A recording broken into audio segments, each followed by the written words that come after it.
अस्सलाम वालेकुम, मैं हूं मोहम्मद कासिम। अगले लेक्चर के साथ आपकी खिदमत में हाजिर हूं। आज का जो हमारा लेक्चर है वो है कम्युनिकेशन डिवाइसेस। सबसे पहले कम्युनिकेशन क्या होती है? कम्युनिकेशन किसी भी पैगाम को, इंफॉर्मेशन को या फिर डेटा को एक जगह से दूसरी जगह लेके जाना, ठीक है, ये कम्युनिकेशन कहलाती है। अब कम्युनिकेशन डिवाइसेस क्या होते हैं? वो डिवाइसेस जो इंफॉर्मेशन या डेटा को एक जगह से दूसरी जगह ले जाने में हमारी हेल्प करते हैं या इस्तेमाल होते हैं, उन डिवाइसेस को हम लोग कम्युनिकेशन डिवाइसेस बोलते हैं। इसमें यहाँ पर हमारी बुक में दो चीज़ें डिस्कस की गई हैं, डायल अप मोडेम और नेटवर्क इंटरफेस कार्ड। सबसे पहले डायल अप मोडेम को देखते हैं। तो ये हमारे पास मोडेम दो चीज़ों का मुखफ़फ़ है। MO से मुराद मॉड्यूलेशन और DEM से मुराद डीमॉड्यूलेशन। तो ये हमारे पास दो डिफरेंट अल्फाज का मजमुआ है, मॉड्यूलेशन और डीमॉड्यूलेशन। अब कंप्यूटर की अगर हम बात करें तो ये तो सिर्फ डिजिटल या बाइनरी लैंग्वेज को अंडरस्टैंड करता है, 0 और 1 को अंडरस्टैंड करता है। इसके अलावा किसी किस्म की और लैंग्वेज ये अंडरस्टैंड नहीं करता। अगर हम लोग थ्रू वायर कम्युनिकेशन कर रहे हैं, किसी भी वायर के ज़रिए, तो वायर हमारे पास डिजिटल सिग्नल को अंडरस्टैंड नहीं करती, वायर एनालॉग सिग्नल को अंडरस्टैंड करती है। तो लिहाजा हमें कन्वर्जन की ज़रूरत पड़ती है। सपोज दैट हमारे पास दो कंप्यूटर्स हैं, वो दोनों कंप्यूटर एक वायर के ज़रिए आपस में कनेक्टेड है, एक नेटवर्क में कनेक्टेड है। तो हमें दोनों कंप्यूटर के साथ मोडेम चाहिए होगा ताकि वो दोनों कंप्यूटर्स आपस में कम्युनिकेट कर सकें। सेंडर एंड से जब आपके कंप्यूटर से डिजिटल सिग्नल आप सेंड करेंगे तो आपके एंड पे जो मोडेम मौजूद होगा वो उसको एनालॉग सिग्नल में कन्वर्ट करके वायर के थ्रू भेज देगा। अब जब वायर के जरिए आपका एनालॉग सिग्नल ट्रेवल करते हुए रिसीविंग कंप्यूटर तक पहुंचेगा तो वहां पर एक और मोडेम रिसीविंग एंड पर मौजूद होगा जो उसकी डीमॉड्यूलेशन करेगा।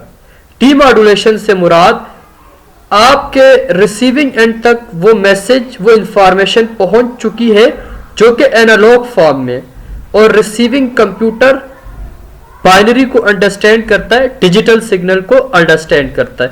लिहाजा रिसीविंग एंड पर मौजूद मोडेम दोबारा से उस एनालॉग सिग्नल को डिजिटल सिग्नल में कन्वर्ट कर देगी ताकि रिसीविंग एंड वाला कंप्यूटर उस मैसेज को, डेटा को या कोई भी इंफॉर्मेशन जो भेजी गई हो उसको अंडरस्टैंड कर सके।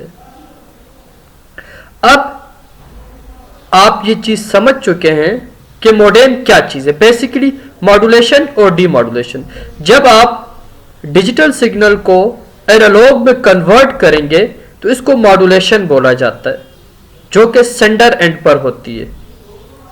इसी तरह जब आप एनालॉग सिग्नल को दोबारा से डिजिटल सिग्नल में कन्वर्ट करेंगे तो ये डीमॉड्यूलेशन कहलाएगी जो कि रिसीविंग एंड पर होती है। अब अगर हम लोग थोड़ी सी डिटेल में जाएं तो हमारे पास मोडेम की 3 टाइप्स मौजूद हैं। 3 तरह के मोडेम्स हमारे पास मौजूद हैं। सबसे पहला तो इंटरनल मोडेम। इंटरनल मोडेम हमारे पास एक कार्ड की तरह होता है। जैसे हम मुख्तलिफ किस्म के कार्ड्स अपने कंप्यूटर में लगाते हैं, फॉर एग्जांपल ग्राफिक कार्ड या कोई गेम कार्ड, साउंड कार्ड, मुख्तलिफ किस्म के कार्ड्स का हम लोग इस्तेमाल करते हैं। इसी तरह से हमारे पास मोडेम कार्ड भी आता है जिसको हम कंप्यूटर के अपने सिस्टम यूनिट के अंदर मदरबोर्ड के ऊपर एक स्लॉट के अंदर लगा देते हैं, जिसको हम लोग इंटरनल मोडेम बोलते हैं। इसके नाम से जाहिर है कि ये सिस्टम यूनिट के अंदर हम लोग एक कार्ड के तौर पे लगा सकते हैं। उसके बाद जो सेकंड टाइप है वो है एक्सटर्नल मोडेम। एक्सटर्नल मॉडेम नाम से जाहिर है सेम फंक्शन होता है, वही काम ये भी करती है, लेकिन हम इसको सिस्टम यूनिट के अंदर नहीं लगाते, बल्कि बाहर से किसी वायर के जरिए हम अपने सिस्टम यूनिट के साथ इसको कनेक्ट कर सकते हैं। इसका सबसे बड़ा फायदा यह है कि आप एक मॉडेम को एक वक्त में, या आपके पास 2-3 अलग अलग कंप्यूटर्स मौजूद हैं, तो आप जरूरत पड़ने पे उनमें से किसी भी कंप्यूटर के ऊपर मॉडेम का इस्तेमाल कर सकते हैं। इजीली एक कंप्यूटर से इसको डिस्कनेक्ट करके दूसरे कंप्यूटर पे कनेक्ट कर सकते हैं। काम इसका भी वही है जो इंटरनल मॉडेम करती है। ये आप ये कह सकते हैं जैसे आपके पास एक्सटर्नल हार्ड आजकल मार्केट में अवेलेबल है, ये एक्सटर्नल हार्ड की तरह एक हैंडी डिवाइस है जिसको आप इजीली एक जगह से दूसरी जगह भी लेके जा सकते हैं और जिस मर्जी कंप्यूटर से चाहे कनेक्ट कर सकते हैं। अब तीसरी जो हमारे पास डायल अप मॉडेम की टाइप है वो है wireless modem, which is the most commonly used modem, सबसे ज्यादा इस्तेमाल होने वाली मॉडेम, जो कि आजकल अगर आप पीटीसीएल से भी अपना इंटरनेट कनेक्शन लगवाएं तो वो लोग आपके घर में एक वायरलेस मॉडेम लगा के चले जाते हैं, जिस तक इंटरनेट आपकी टेलीफोन वायर से पहुंचता है और वहां से आगे वो वायरलेसली काम कर रही होती है विदाउट वायर। आप अपने लैपटॉप को, अपने कंप्यूटर को यूजर नेम पासवर्ड के जरिए उस मॉडेम से कनेक्ट कर सकते हैं, जो कि सबसे ज्यादा यूज होने वाली मॉडेम है। उसके बाद जो सेकंड डिवाइस हमारे पास मौजूद है वो है नेटवर्क इंटरफेस कार्ड, इसको एनआईसी भी बोला जाता है।